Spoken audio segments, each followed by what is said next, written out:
بسم الله الرحمن الرحيم والصلاة والسلام على أشرف المرسلين. Salam alaikum. Bonjour tout le monde. Aujourd'hui, je vais proposer un sujet qui a été fait comme sujet de concours de doctorat LMD, spécialité électronique. La date du concours, c'était octobre 2014. L'épreuve, c'est bien système électronique. La durée, c'est 2 heures. Euh, donc, ce sujet il a été fait à l'université Abdelrahman Mira de Bjeya. On va commencer par la partie numéro un, c'est l'électronique appliquée. Vous avez l'exercice numéro un sur 5 points. On considère le circuit séquentre. Donc, vous avez dans ce circuit 3 condensateurs, 2 résistances, un amplificateur. Vous avez la tension d'entrée, c'est V0. La tension de sortie, c'est Vs. Donc, on considère le circuit séquentre. L'amplificateur opérationnel est supposé parfait.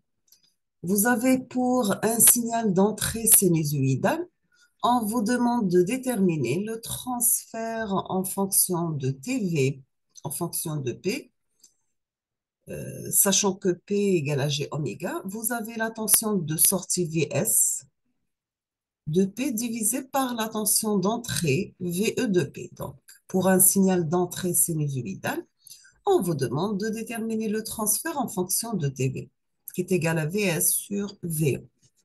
Deuxième question, vous avez en déduire la fonction réalisée par ce circuit. En déduire la fonction réalisée par ce circuit. Troisième question, on vous demande de préciser ses caractéristiques. On vous demande de préciser ses caractéristiques. On passe l'exercice numéro 2. La même chose, elle est sur 5 points.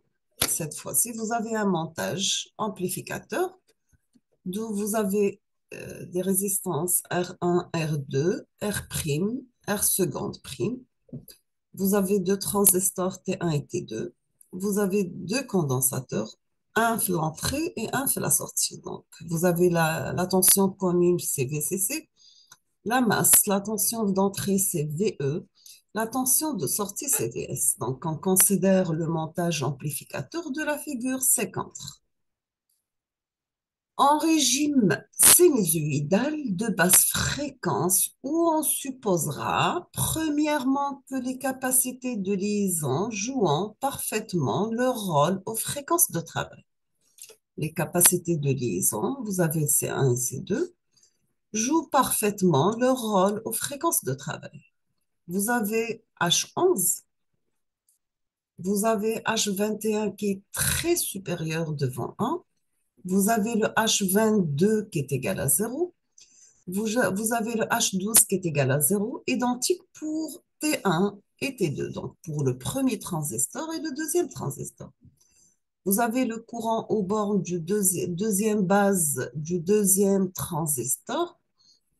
Il est très supérieur devant le courant, la base d'un transistor numéro 1, sachant que toujours nous avons que H21, il est très grand. D'accord? On passe. Vous avez que le commutateur est en position BO. C'est quoi BO? C'est bien une boucle ouverte. On vous demande de déterminer son schéma équivalent en régime dynamique. Déterminer son schéma équivalent en régime dynamique. Et après, on vous demande de calculer le gain en tension AV de l'amplificateur. Calculer le gain en tension AV de l'amplificateur. On passe deuxième partie. Vous avez que le commutateur maintenant. Voici le commutateur. Ici, donc, BF et BO, base, boucle ouverte et boucle fermée. Maintenant, vous avez le commutateur en boucle fermée.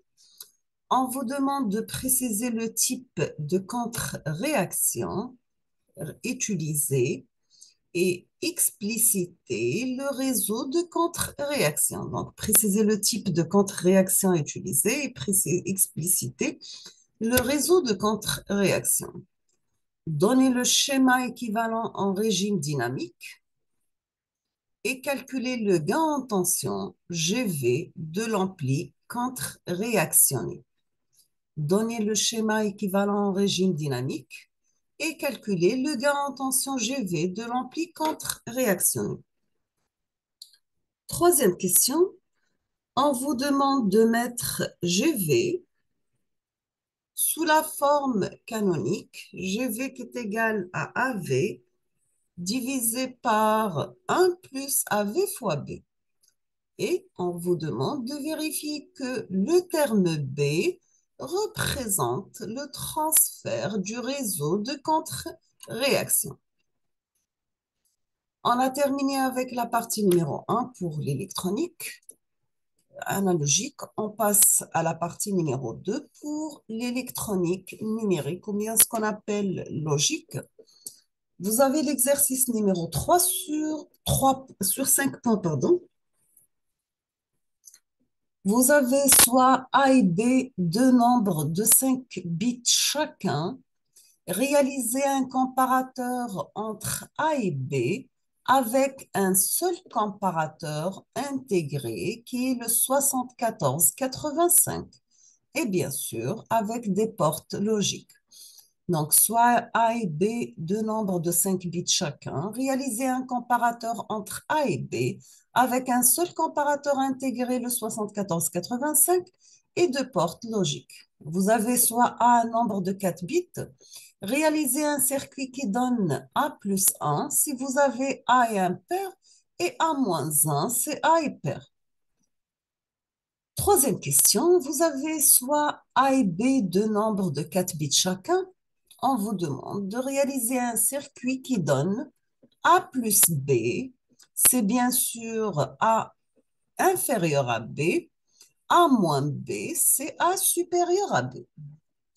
On termine avec l'exercice numéro 4 sur 5 points toujours. Donc, vous avez 4 exercices. Chaque exercice est sur 5 points.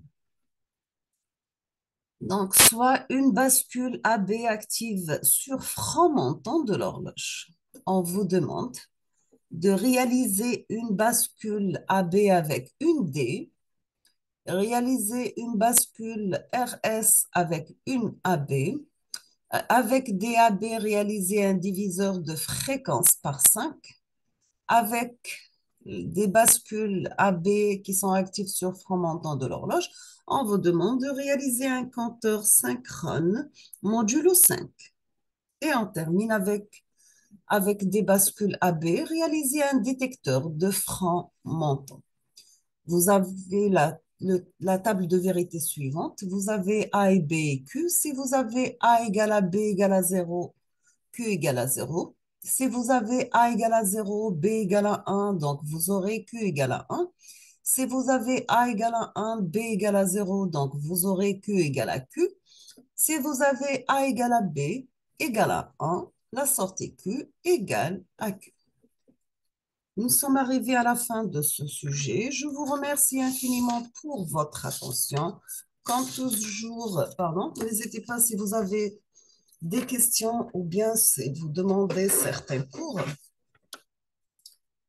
Je vous souhaite bon courage, bonne chance, beaucoup de succès. Et bien sûr, si vous êtes intéressé, je vais proposer la solution. Merci beaucoup et à la prochaine.